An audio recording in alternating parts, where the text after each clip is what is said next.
इस कहानी की शुरुआत में डायलर एक ढाका में हुए हमले में गोली खाकर ब्रिज से नीचे गिर जाते हैं। पानी के तेज बहाव के कारण वे खिसक कर किनारे पर पहुंच जाते हैं। तभी वहां पर एक लड़की पानी भरने आती है और डायलर को देख लेती है और बचाने के लिए आवाज़ लगाती है। तभी वहां पर 2 सोल्जर्स आते हैं और रैक को उठाकर अस्पताल में भर्ती करा देते हैं। 1 महीने बाद जब रैक को होश आता है और उसकी आँख खुलती है तो वह अपने पास निक को देखता है और उसे कहता है कि भाड़ में जाओ। निक उसकी एक बहुत ही अच्छी दोस्त थी और उसकी टीम में काम करती थी। फिर डायलर रैक की रिकवरी पे काम किया जाता है और सीन शिफ्ट होता है कजोरी जॉर्जिया इलाके पर, जहां हमें नगाजी गैंग के लीडर जुराब को दिखाया जाता है।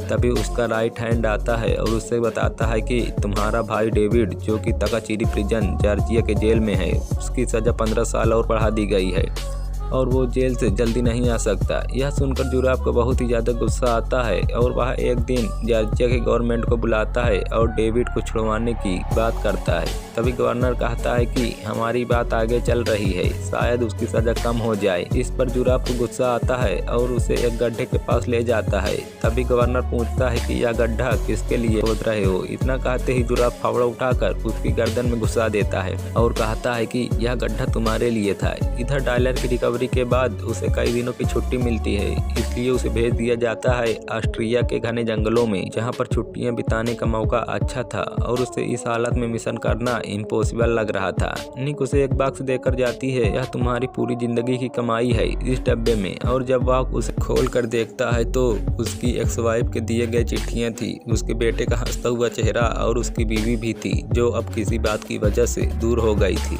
अगले दिन डायलर बाजार जाता है और वहां से कुछ सब्जियां और मुर्गे वगैरह लाता है इंटरटेनमेंट के लिए। फिर हम जेल को देखते हैं जहां पर डेविड रहता है और वह अपना इंटरटेनमेंट करने के लिए अपनी वाइफ और बच्चों को भी साथ में रखता है। उसकी वाइफ केट उससे कहती है कि आखिर कब तक हम इस जेल में रहेंगे, जुर्म तुमने किया है तो जेल हम क्यों काटें। यह सुनकर डेविड उसको थप्पड़ मारता है और वहां से चला जाता है। इधर जब डायलर वापस लौट कर आता है तो एक अनजान शख्स को अपने घर के बाहर पाता है और कहता है कि तुम कौन हो और यहाँ क्या कर रहे हो।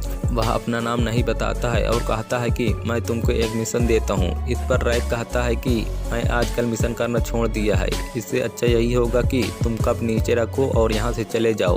तभी वह आदमी कहता है कि ये ऑफर अगर तुम्हारे और हमारे किसी अजीज ने दिया हो तो। इस पर डायलर कहता है कि किसने दिया है, तो वह बताता है कि तुम्हारी एक्स वाइफ मिया ने, जिसकी बहन केट जॉर्जिया के जेल में है अपने बच्चों के साथ, अपने पति की वजह से जेल में है। डायलर ये काम छोड़ चुका था, फिर भी वह अपनी वाइफ के लिए ये मिशन करने के लिए तैयार हो जाता है और निक को कॉल करता है और उसे मिशन के बारे में बताता है और अपने आप को भी प्रेपर करने लगता है, जिसमें पत्थरों को उठाकर इधर से उधर करना, कुल्हाड़ी चलाना, दमदार कसरत, रस्सी चढ़ना। फाइनली वह अपने आप को प्रिपेयर कर लेता है इस काम को करने के लिए। डायलर और निक मिशन करने के लिए जाते हैं जहाँ जेल में वार्डन उसका बहुत ही अच्छा दोस्त था, जहाँ पर वह डायलर के लिए तीर का सुराग छोड़ता है कि उसे कहाँ जाना है। उस तीर के निशान से डायलर पहुंच जाता है केट और उसके बच्चों के चेंबर तक। फटाफट उनको वहां से निकालने लगता है। तभी केट की बेटी की एक छोटी सी गुड़िया गिर जाती है और जेल के सारे कैदी जाग जाते हैं और डायलर पर अटैक कर देते हैं और यहाँ पर होती है मूवी की दमदार एक्शन। डायलर नगाजी गैंग के लोगों को पहले लात और मुक्कों से मारता है, जब इतने में नहीं मानते तो वह गोलियों से मारने लगता है। तभी रैक के पीछे से एक गुंडा उसके सर पर मार देता है, जिसमें रैक को चक्कर आता है और वह नीचे गिर जाता है। तभी केट पर वार होता है लेकिन रैक उठकर उसे बचा लेता है। वह एक खुफिया दरवाजा से केट के दोनों बच्चों को निकाल ही रहा था कि तभी डेविड आता है और उस रैक को मारने लगता है। फिर डायलर उसका हाथ मोड़ देता है और उसके गले में सरिया घुसा देता है, जिससे उसकी मौत हो जाती है।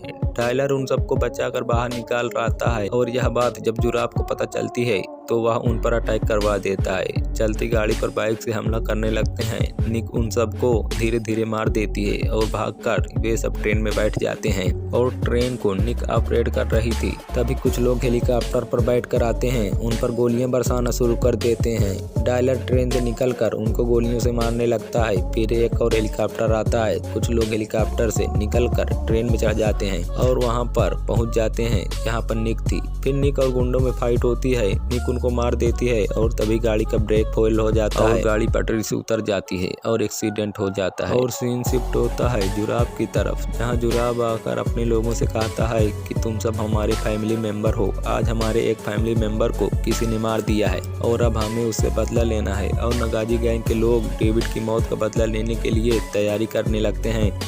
और यहाँ पर सीन शिफ्ट होता है सैंड्रो पर, जहाँ वह अपनी मॉम से पूछ रहा था कि आखिर डैड को क्या हुआ, जिस पर कीट उसको बताती है कि वे एक बुरे इंसान थे जो मर गए हैं और डायलर हमें वहां से निकलने में मदद की है। मगर सैंड्रो को गुस्सा आता है और वह डायलर पर मुक्के मारने लगता है और कहता है कि तुमने हमारे पिता को आखिर जान से क्यों मारा। इस पर डायलर बताता है कि अगर मैं उसे न मारता तो वह तुम्हें और तुम्हारी मॉम को मार देता, अब तुम सेफ हो। फिर वे लोग एक बोट पर बैठ जाते हैं और आगे निकल जाते हैं। फिर एक जहाज आती है उनको ऑस्ट्रिया ले जाने के लिए। वे लोग सारे जख्मी हालत में थे और निक भी डायलर को पसंद करने लगी थी। तभी उसके सामने कीट बताती है कि इसने मेरी बहन से शादी की थी और उनका एक बच्चा भी था। यह सुनकर निक को बुरा लगता है। उस पर डायलर कहता है कि मैं तुम्हें बताने ही वाला था। सैंड्रो अब भी उससे गुस्सा था।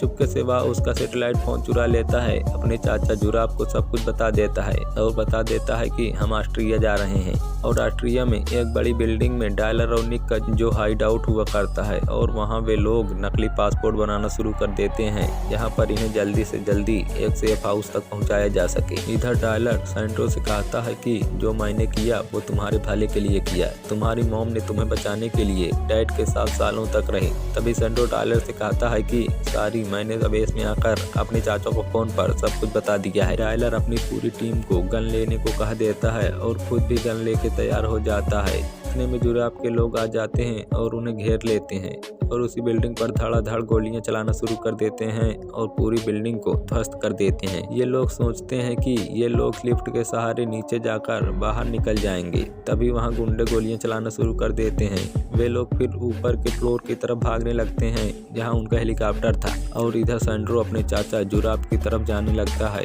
उससे यास कहता है कि ये तुम्हें धोखा दे रहा है, तुम वापस चले आओ। लेकिन तभी जुराब उस पर गोली चला देता है और सैंड्रो को लेकर चला जाता है। इधर टाइलर उन सबको लेकर जा ही रहा होता है कि हेलीकॉप्टर से हमला कर देते हैं। निक को गोली लग जाती है और वह नीचे तरफ खिसकने लगती है। तभी टाइलर गोली मारकर निक को बचा लेता है। अब उनका सामना खुद जुराब करने आता है और टाइलर के हाथ में गोली मार देता है जिससे उसका हाथ छूट जाए, पर वह निक को बिल्डिंग के अंदर फेंक देता है और अब जुराब और टाइलर में फाइट होने लगती है। टाइलर जुराब को गोली मारकर किसी तरीके से हेलीकॉप्टर में बैठकर चले जाते हैं और यहाँ जुराब बच जाता है। और यहाँ मियाँ अपनी बहन कीट से मिलने आती है और वह कहती है कि जब तुम्हें हमारी जरूरत थी तो हमें छोड़कर क्यों चले गए थे।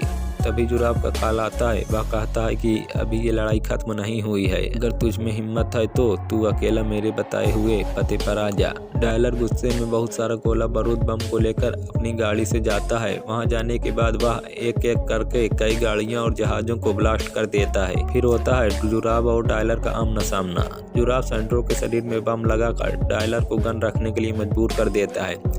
इतने में निक आ जाती है और जुराब के ऊपर गोलियां चला देती है। जुराब रिमोट का बटन दबाने ही वाला होता है कि तभी डायलर उसको चाकू मार देता है और अपनी गन से जुराब के सर में गोली मार देता है जिससे जुराब की मौत हो जाती है। इतने में वहां पर पुलिस आ जाती है और डायलर और निक को पकड़ लेती है और उन्हें प्रिजन के जेल में रखा जाता है।